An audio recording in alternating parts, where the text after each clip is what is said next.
அரசியல் காரணத்துக்காக political speech கொடுக்கும் பொழுது அதற்காக வழக்கு பதிவு செய்ய வேண்டும் என்று சொன்னால் அதற்கு முன்னாலே ஒரு பிரிலிமினரி என்கொயரி, ஒரு ஆரம்ப கட்ட விசாரணை நடத்த வேண்டும்.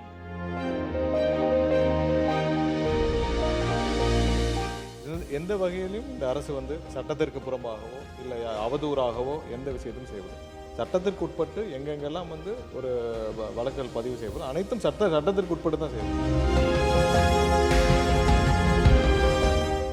பேச்சுரிமை எவ்வளவு முக்கியம் என்பதை நாம் அனைவரும் பார்த்துக் கொண்டிருக்கின்றோம். உண்மையிலே மாண்புமிகு பேரவைத் தலைவர் அவர்கள் அவையில் இருக்கும் பொழுது அனைத்து உறுப்பினர்களுக்கும் பாதுகாப்பு இருக்கின்றது, நியாயமான முறையில் பாதுகாக்கின்றீர்கள். ஆனால் வெளியே சென்றால் எங்களுக்கு உங்களுடைய பாதுகாப்பு இல்லை. மாண்புமிகு பேரவைத் தலைவர் அவர்களே, 3 சட்டமன்ற உறுப்பினர்கள் கைது செய்யப்பட்டார்கள். நான் அதனுடைய உள் விவகாரங்களில் போக விரும்பவில்லை. ஆனால் உச்ச நீதிமன்ற தீர்ப்பு, சமீபத்தில் கொடுக்கப்பட்டிருக்கின்ற தீர்ப்பில் தெலுங்கானா மாநிலத்தில் இருந்து ஒரு தீர்ப்பில் உச்ச நீதிமன்றத்துக்கு செல்கின்றது. அந்த மாநில உயர் நீதிமன்றம் கொடுத்திருக்கின்ற ஒரு சில ஷரத்துக்களை தெரிவிக்கலாம் என்று எண்ணுகின்றேன். அரசியல் காரணத்துக்காக பொலிட்டிக்கல் ஸ்பீச் கொடுக்கும் பொழுது அதற்காக வழக்கு பதிவு செய்ய வேண்டும் என்று சொன்னால் அதற்கு முன்னாலே ஒரு பிரிலிமினரி என்கொயரி, ஒரு ஆரம்ப கட்ட விசாரணை நடத்த வேண்டும். ஒரு பப்ளிக் ப்ராசிக்யூட்டர் அரசு வழக்கறிஞரிடம் ஒப்பீனியன் வாங்க வேண்டும். அது போன்ற அவர்கள் பொது அமைதிக்கு குந்தகம் விளைவித்தால் மட்டும் அவர்கள் பேச்சுக்கு கைது செய்யப்பட வேண்டும் என்று சொல்லி, protection of political speech. The police shall not mechanically register cases concerning harsh, offensive or critical political speech only when the speech amounts to inducement of violence or poses an imminent threat to public order. ஆனால் எங்களுடைய சட்டமன்ற உறுப்பினர்கள் ஒருபோதும் எங்களுடைய தலைவர் மிசாவை பார்த்தவர், எங்களுடைய இளைய தலைவர் எந்த கைதுக்கும் அஞ்சாமல் சிறைக்கு சென்றவர், அதை பற்றி நான் சொல்லவில்லை.